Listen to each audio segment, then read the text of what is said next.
Baik, kita akan lanjutkan ya tentang analisis selisih ya yang merupakan bagian dari materi sistem harga pokok standar.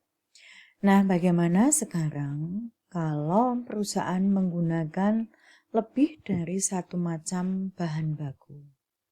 Misalnya kalau kalian perhatikan pada proses pembuatan tegel ya atau ubin keramik ya ataupun tegel ya ataupun batako.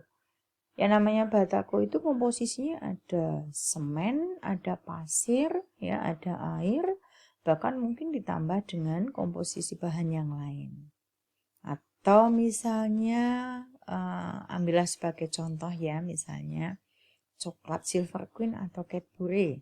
Kok kalian makan itu sebenarnya komposisinya kan tidak hanya coklat tetapi juga ada gula, ada susu, bahkan mungkin ditambah lagi dengan bahan-bahan lain misalnya kacang atau buah-buahan kering. Nah, kalau bahannya lebih dari satu macam, maka analisis selisih biaya bahan baku akan kita perluas.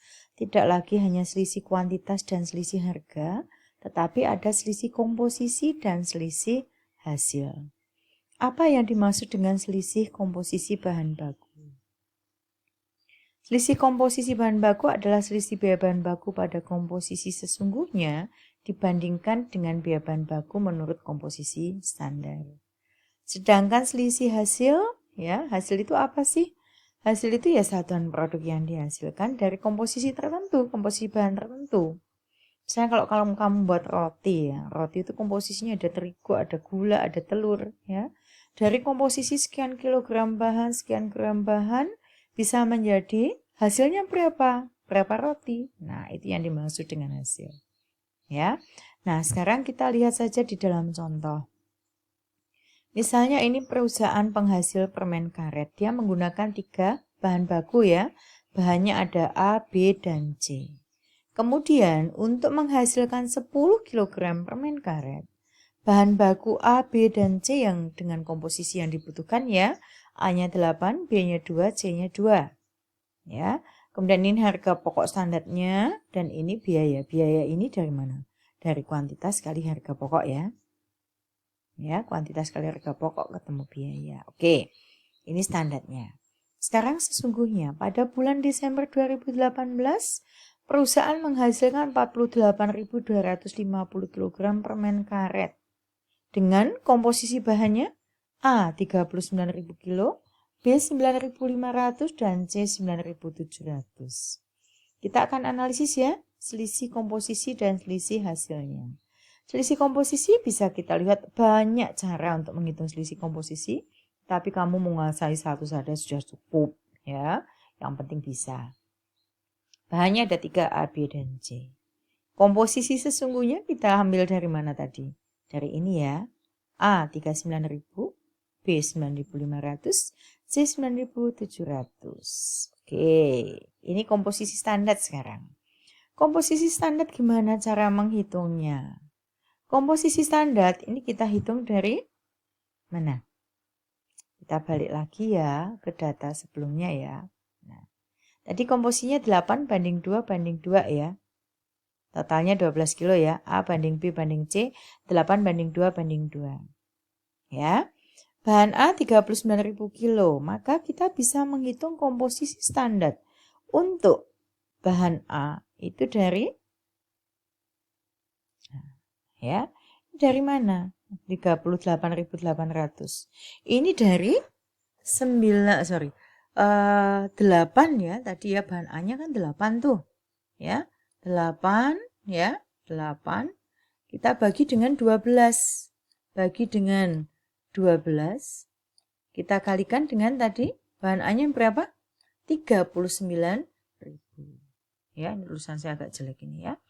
Kemudian yang B 9.700 itu dari 2 dibagi 12 kita kalikan dengan, maaf ya, bukan 39.000 ya, maaf ya, saya ulangi ya. Yang A tadi 8/12 dikalikan 58.200. Yang B 2/12 kalikan 58.200.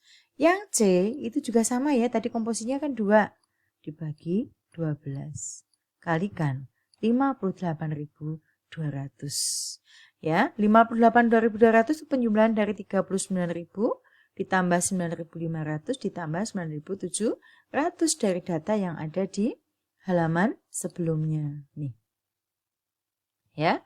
Kemudian 8, 2 dan 2 ini dari standarnya gitu ya, paham ya?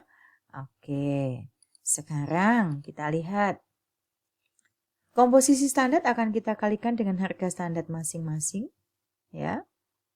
Kemudian kita bandingkan tadi komposisi sesungguhnya dengan komposisi standar, kita kalikan harga standar masing-masing, maka akan ketemu selisihnya. Nah, untuk bahan A komposisi sesungguhnya lebih gede, lebih besar daripada komposisi standar sehingga selisihnya tidak menguntungkan.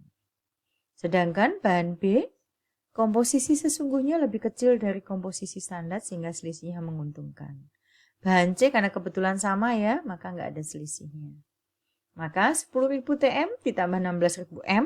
Ingat ini dua sifat ini berlawanan sehingga bisa kita kurangkan. Lebih besar TM-nya pasti di sini, lebih besar M-nya pasti di sini menguntungkan. Ya, selisihnya 6.000 menguntungkan. Inilah selisih komposisi bahan.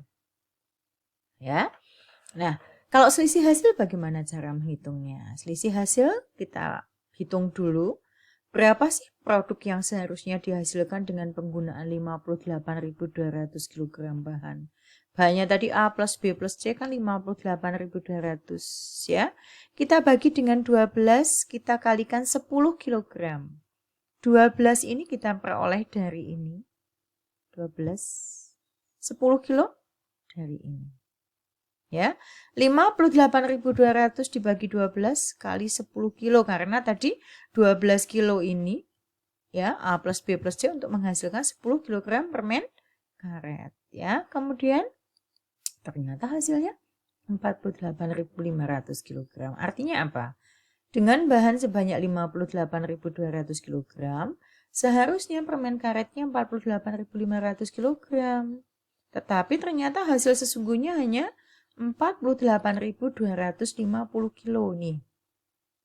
Berarti ada perbedaan 250 kg. Nah, hati-hati untuk selisih hasil.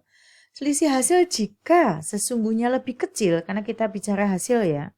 Kalau hasil sesungguhnya lebih kecil, maka selisihnya bersifat tidak menguntungkan.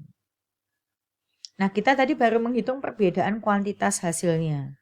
Sekarang kita kalikan dengan biaya bahan baku rata-rata. Rp600 dibagi 10 kg, yaitu Rp60. 600 ini dari ini. Nah, 10-nya dari mana? Dari ini. 600 dibagi 10 ketemu 60. Ya. Nah, Rp60 inilah yang akan kita kalikan dengan 250 kg. Karena selisih hasilnya tidak menguntungkan tadi ya. Hasilnya lebih kecil daripada yang seharusnya. Maka 60 kita kalikan 250 kg, hasilnya adalah Rp15.000. Tidak menguntungkan. Ya, itu untuk selisih hasil. Hati-hati ya dengan sifat selisih hasil. Selisih hasil sifatnya akan beda ya dengan selisih biaya. Kalau biaya kan sesungguhnya lebih kecil menguntungkan. Kalau hasil sesungguhnya lebih kecil tidak menguntungkan. Demikian penjelasan tentang selisih komposisi dan selisih hasil. Mudah-mudahan bermanfaat. Terima kasih.